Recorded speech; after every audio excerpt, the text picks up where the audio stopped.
Hi, I'm Ruthie, spiritual mentor and practitioner, your spicy spiritual bestie, and a creative entrepreneur. Today, I'm going to talk to you about the stages of a spiritual awakening. What even is a spiritual awakening? Let's get into it. So, a spiritual awakening is pretty much this call to something, right?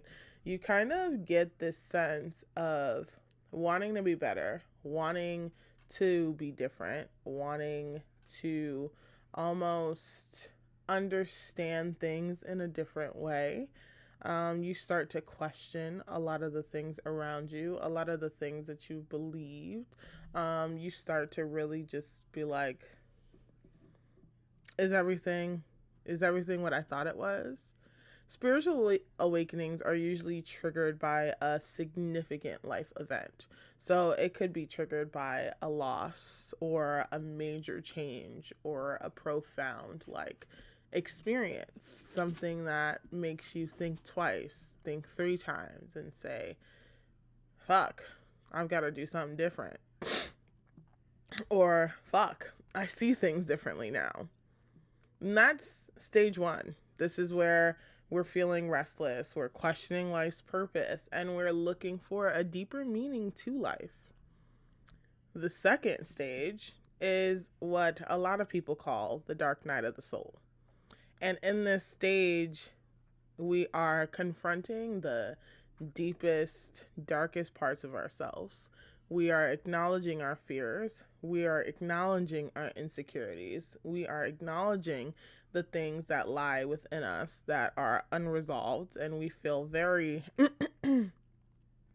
we feel very much and very deeply in at this point, right? This is a period of time of intense emotion and emotional upheaval. Like this is very intense, all right?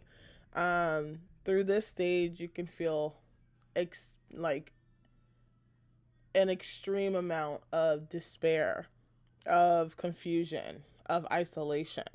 And this is a time of shedding old beliefs and patterns and limitations. The next stage after that is the exploration phase. And with the exploration phase, this is where we get curious. What other things can help us tap into these things about ourselves? How can I get advice? How can I do better? How can I change these things? There's almost this sense of curiosity and a desire to start exploring spiritual practices. And this is really a time of learning and experimentation. So at this point, you might start looking at tarot cards. You might start looking at oracle cards. You might start getting into meditation, into yoga. You might start looking at astrology, looking for energy healing, seeking knowledge, self-help books, all those things. Like we start getting really intensely curious about all of these things that could possibly help us gain that even deeper understanding that we're still searching for. Now we get to the next stage, which is the integration phase. And in this phase, we are taking everything we learned, taking everything we have seen throughout this exploration phase, and we're taking this into our daily life. So we're creating altars, right? We're pulling a card a day for ourselves. We are getting into crystals, right? We're looking at the astrology aspects of the day and how they affect us. We're meditating. We're creating some sort of ritual to start our day or to end our day, right? Um, there's the sense of balance and harmony within this because we feel like we're aligned. We feel more grounded in this phase. We feel this inner peace and this harmony. We feel like we are living in alignment with what we worked so hard to get into, right? What we worked so hard to gain.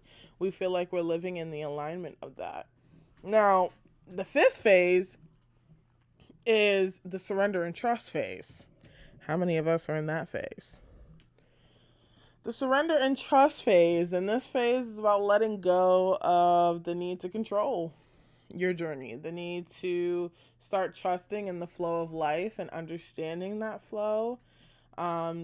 It's about having faith in the journey. It's about surrendering to the divine, surrendering to the fact that, like, you actually have absolutely no control over anything at all, which I hate to admit still. But you really start to experience a lot of synchronicities. You start to acknowledge those synchronicities. You start to really be like, okay, I see that, and I'm going to trust that, and I'm going to let it go. You start to really be open to guidance and advice, and you're not. So yeah, we get to the surrender and trust phase. We stop fighting pretty much, and then we get to the sixth and final phase. Okay, the sixth and final, and this is about using your spiritual insight and using your gifts to help other people through exactly the same thing that you went through, right? You start to tell other people about your experiences. You start to be more open about it, and you start to get more people and attract more people to you that have gone through a similar phase or have gone through the similar things that you've went through. You start to feel called to help other people. You start to engage in a spiritual community. You start to share your journey, right? And this is just a time of living your purpose and making an impact. And I want to debunk something about a spiritual awakening, because sometimes you feel like you can only have one, but you have multiple spiritual awakenings. You have multiple dark nights of the soul. You have, you go through this multiple times, and it's very important to share your truth and to share your journey, even if the way that you're helping people isn't front and center on a video like I'm doing. Every little bit helps. Talking to your sister, talking to your mother, teaching your daughter or your son. That is enough. I promise. And so your spiritual awakenings and going through all of these phases is something we go through again and again and again and again.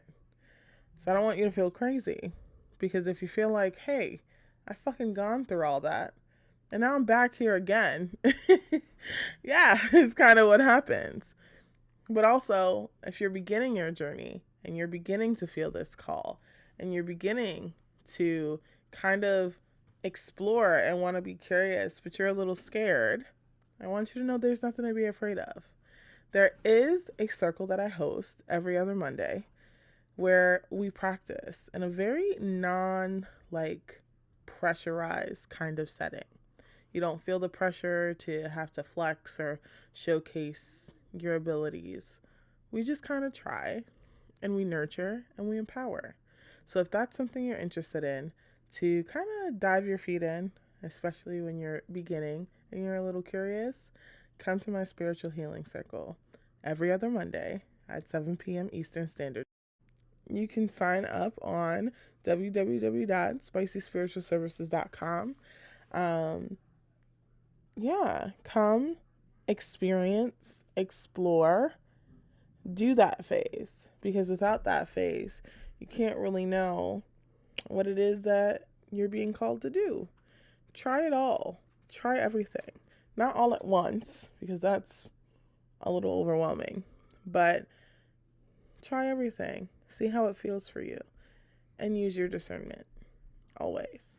You've gone through this journey. If you haven't gone through this journey before, you're going through it now. This is what this feels like. And you're not alone.